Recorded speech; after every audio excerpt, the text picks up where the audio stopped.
मराठी का आहे. मी सांगतो हिंदी सांगतो.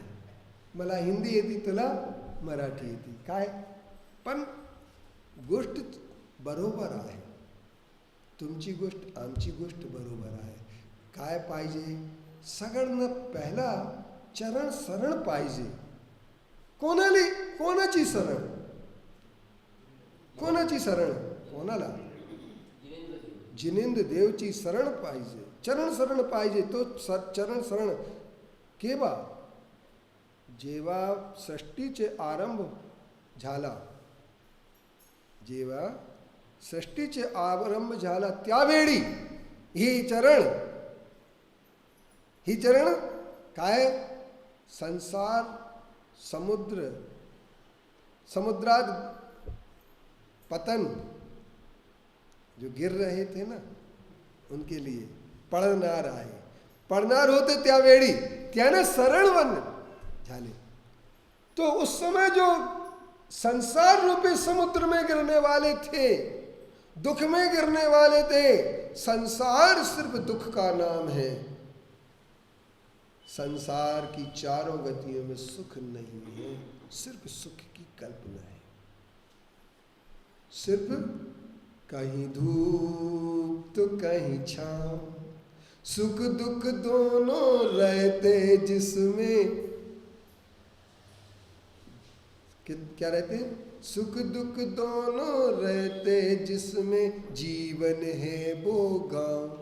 कहीं धूप तो कहीं छाँव, कहीं धूप तो कहीं छाँव. कभी उल्टे कभी सीधे पड़ते अजब समय के पाँव. कभी धूप तो कभी छाँव. कहीं खुशियाँ कहीं गम, यहाँ सब मिलते बारी बारी. मालिक की मर्जी से चलती ये दुनिया सारी.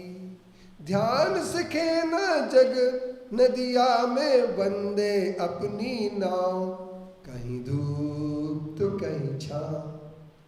धूप छाँव दोनों है. इसलिए इस संसार में धूप छाँव है, लेकिन जो छाँव है वहां पर भी सुख नहीं है. हमारे जैन आचार्य कहते, कुछ लोग कहते छाँव में बहुत अच्छा लगता है, मगर कहते छाँव में भी सुख नहीं है. अपन ठंड के दिनों में छाया में बैठ जाओ तो कब जाएंगे, और फागुन का महीना हो धूप में बैठो तो गर्मी लगेगी, और छाया में बैठो तो ठंड लगेगी. अब कहाँ बैठे? फाल्गुन का महीना ऐसा ही होता है. इसलिए न सुख छाया में है, न सुख धूप में है. छाया धर्म की छाँव में बैठने में सुख है, शांति है. इसलिए धर्म अपना क्या है? धम्मम शरणम केवली पणत्तो धम्मो शरणम पवौजामि. इसलिए धर्म ही की शरण में ही जाना चाहिए. केवली पणत्तो धम्मम शरणम पवौजामि. इसलिए है, अब क्या बोलते क्या करते ये नहीं. अब बौद्ध है ना, नहीं बौद्ध लोग क्या बोलते हैं? 3 चीजें बोलते हैं. सुनो बड़े ध्यान से सुन लेना. बौद्ध लोग बुद्धम शरणम गच्छामि, धम्मम शरणम गच्छामि, संगम शरणम गच्छामि.